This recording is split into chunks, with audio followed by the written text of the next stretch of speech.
ডিম আলু মাখা করছি, তো এটা এইভাবে করলে বেশ ভালোই লাগবে। এখানে পেঁয়াজ কষানো দিলাম,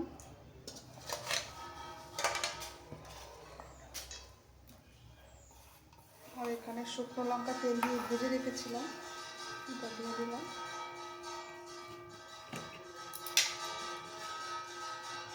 একটু বেশি করে সরষের তেল দিলাম।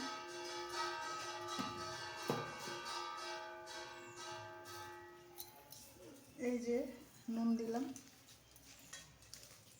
এবার এটা মেখে নেব।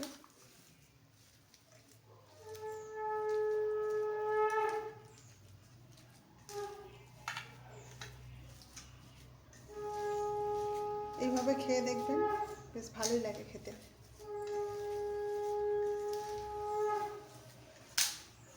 একটি সুন্দর একটা রেসিপি।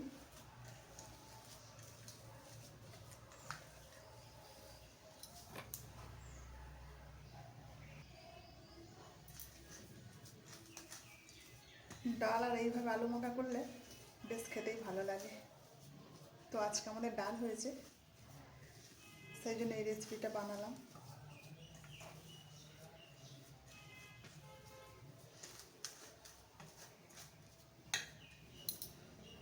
আলুর ভর্তা রেডি।